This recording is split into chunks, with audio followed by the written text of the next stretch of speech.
আমি আমাদের শ্রবণ ও বাক প্রতিবন্ধী নারীদের কথা বলবো। তারা যখন গর্ভবতী হয় বা কোনো ধরনের কোনো অসুস্থতার শিকার হয় তখন কিন্তু তারা হসপিটালে গিয়ে তাদের চিকিৎসা সেবাটা পায় না শুধুমাত্র দোভাষীর অভাবে। তারা মাতৃত্বকালীন যে অসুবিধাগুলোর সম্মুখীন হয় সেগুলো কিন্তু তারা সুন্দরভাবে বলতে পারে না। সেই ক্ষেত্রে ভুল চিকিৎসার কারণে কিন্তু তাদের জীবনটা অনেক ঝুঁকির মধ্যে পড়ে যায়। আমার নাম মামুনুর রশিদ ইফতি। আমি একজন শ্রবণ ও বাক প্রতিবন্ধী ব্যক্তি, সেই সাথে একজন বিশ্ববিদ্যালয়ের শিক্ষার্থী। তো আজকের এই আয়োজনে আমাকে আমন্ত্রণ জানানোর জন্য আমি আয়োজকদের ধন্যবাদ জানাচ্ছি। আমি এখানে এসেছি আমাদের প্রতিবন্ধী জনগোষ্ঠীর পক্ষ থেকে, তাদের হয়ে আমি কিছু কথা বলবো। তো আমাদের বাংলাদেশে হচ্ছে 8টা বিভাগে হচ্ছে স্কুল আছে, যেটা হচ্ছে সমাজ কল্যাণ মন্ত্রণালয় থেকে পরিচালিত হয়। কোনো কোনো স্কুলে ক্লাস 7 পর্যন্ত, কোনো কোনো স্কুলে ক্লাস 10 পর্যন্ত আছে। তবে আমাদের যারা মেয়েরা আছে, নারী শ্রবণ ও বাক প্রতিবন্ধী মেয়ে যারা আছে তারা কিন্তু তাদের শিক্ষাটা তারা গ্রহণ করতে পারছে না। কারণ হচ্ছে আমাদের যে বিভাগগুলোতে যে স্কুলগুলো আছে ওই স্কুলে ক্লাস 7 পর্যন্ত, ক্লাস 8 পর্যন্ত আছে, শুধুমাত্র ঢাকায় ক্লাস 10 পর্যন্ত পড়ার সুযোগ আছে। তো যারা প্রত্যন্ত অঞ্চলে আছে তারা কিন্তু ঢাকায় এসে পড়ালেখা করার সুযোগ পাচ্ছে না।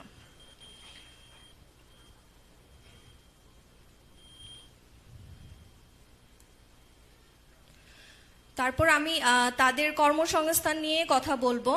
তো তারা হচ্ছে অনেক যারা ঢাকায় আছে আর কি, বর্তমানে যারা নারী শ্রবণ ও বাক প্রতিবন্ধী নারী যারা আছে তারা কিন্তু ঢাকায় বিভিন্ন প্রতিষ্ঠানে চাকরি করছে।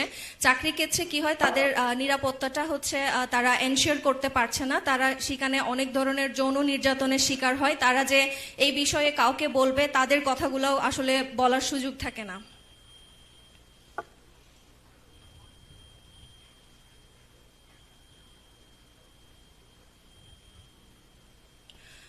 তারপর আমাদের সবচেয়ে বড় যে বাধাটা সেটা হচ্ছে যোগাযোগের। আমরা যেহেতু কথা বলতে পারি না, কানে শুনতে পাই না, সেক্ষেত্রে আসলে আমাদের যোগাযোগের জায়গাটাতে আমরা সব দিক থেকে পিছিয়ে আছি। আমরা কি চাই, কিভাবে চাই, কাদের কাছ থেকে চাই সেটাও আমরা আমাদের প্রয়োজন ভেদে বলতে পারি না। আমাদের বাংলাদেশে যদি আমরা দেখি, শুধুমাত্র 8 থেকে 10 জন জাতীয় পর্যায়ে ইশারা ভাষার দোভাষী আছে, আর শুধুমাত্র 2 জন আছে যারা ইন্টারন্যাশনালি কাজ করছে। সো যদি আমি অনুরোধ করব যে এখানে যারা আছেন আপনারা যদি এই ইশারা ভাষার দোভাষীর প্রফেশনটাকে যদি ইশারা ভাষা শিখে যদি আপনারা আমাদের জন্য কাজ করেন তাহলে আমরা অনেক খুশি হব।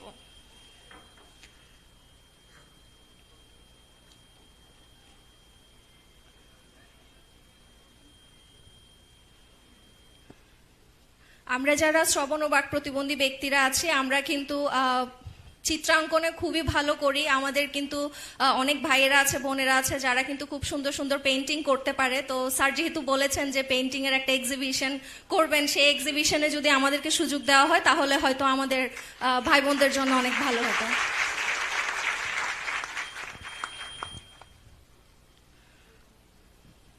আমি আমাদের শ্রবণ ও বাক প্রতিবন্ধী নারীদের কথা বলবো। তারা যখন গর্ভবতী হয় বা কোনো ধরনের কোনো অসুস্থতার শিকার হয় তখন কিন্তু তারা হসপিটালে গিয়ে তাদের চিকিৎসা সেবাটা পায় না শুধুমাত্র দোভাষীর অভাবে। তারা মাতৃত্বকালীন যে অসুবিধাগুলোর সম্মুখীন হয় সেগুলো কিন্তু তারা সুন্দরভাবে বলতে পারে না। সেই ক্ষেত্রে ভুল চিকিৎসার কারণে কিন্তু তাদের জীবনটা অনেক ঝুঁকির মধ্যে পড়ে যায়।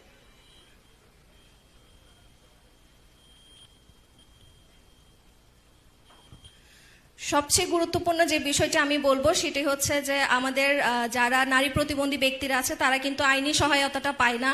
কারণ অনেক সময় দেখা যায় যে একজন শ্রবণ ও বাক প্রতিবন্ধী নারী হচ্ছে যৌন নির্যাতনের শিকার হয়েছে, এখন সে কার কাছে যাবে, কাকে কিভাবে সে আইনি সহায়তাটা কিভাবে নেবে। তো সেই ক্ষেত্রে আমি বলবো যারা আইন নিয়ে কাজ করছেন তারা যেন ওনাদের জন্য বিশেষ করে এই দুভাষী সুবিধাটা যেন রাখে।